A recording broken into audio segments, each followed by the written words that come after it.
Hi sir, demo ko lang. So nakakabit yung aking SD card. So on lang natin yung switch mo.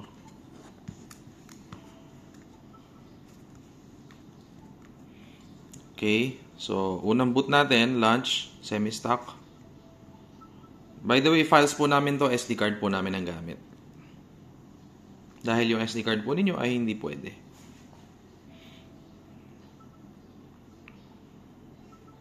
Okay, semi-stock. Okay, booting.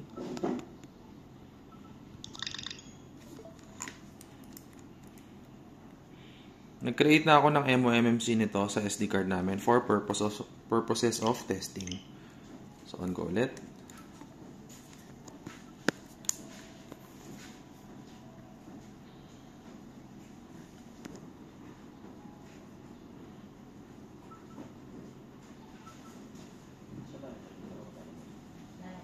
Okay, next is yung MOMMC.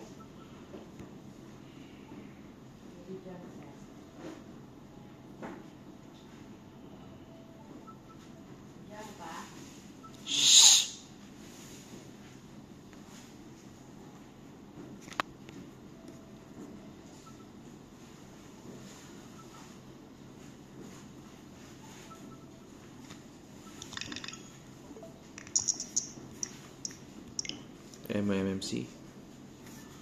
Then, CFW Sysnand, yung isa pa. Then, yung reboot OFW.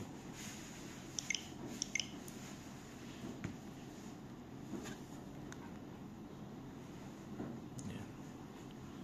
So, walang fail sa glitching. Consistent tayo. Yan. Sysnand, SysMMC, CFW. Pasok din yan.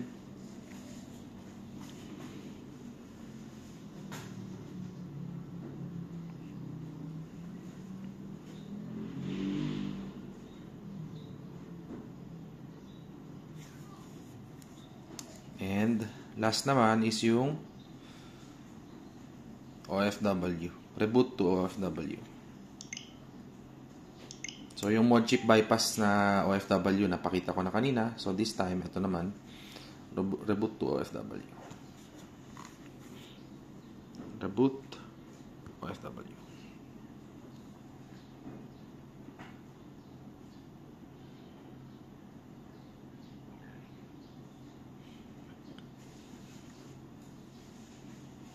Okay. Okay na lahat, sir.